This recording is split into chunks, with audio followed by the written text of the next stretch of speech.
السيد الوزير، سؤالي الموجه إلى معاليكم يتعلق ببعض الممارسات الانحرافية عن العقيدة الصحيحة والأموال المترتبة عنها.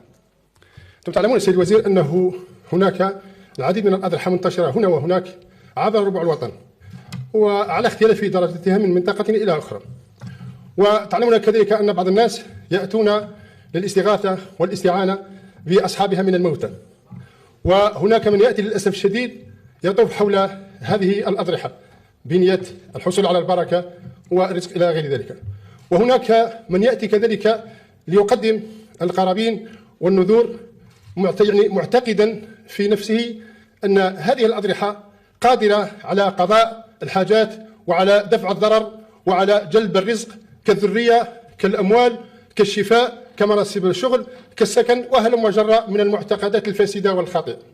سيد الوزير، هناك فئة أخرى هي القائمين أو هم القائمون على هذه الأضرحة، فهؤلاء الأشخاص يبتزون الزوار بحيل روحية، حيث يقولون لهم يجب عليكم تقديم زيارة أو مبلغ من المال حتى تقضى حوائجكم، وحتى كذلك يرضى عليكم هذا الضريح أو صاحب هذا الضريح.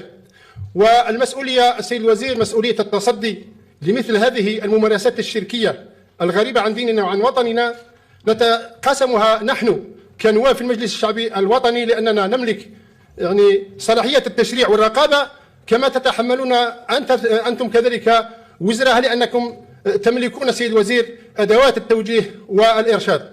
وعلى هذا الأساس أسائلكم السيد الوزير الفاضل عن الإجراءات التي تنوون القيام بها للتصدي لهذه الظاهرة الغريبة عن ديننا.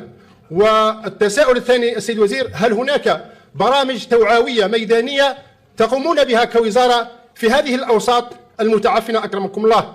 والتساؤل الثالث والأخير، ما هي التدابير السيد الوزير التي تقومون بها أو المعتمدة من طرف قطاعكم الوزاري بالتنسيق مع مختلف القطاعات الوزارية الأخرى حتى نحارب جميعا عملية جمع الأموال بطرق غير قانونية وغير شرعية؟ وأنتم تعلمون سيد الوزير جيدا بأن الجزائر مصنفة في المنطقة الرمادية من طرف مجموعة العمل المالي. والسلام عليكم ورحمة الله تعالى وبركاته.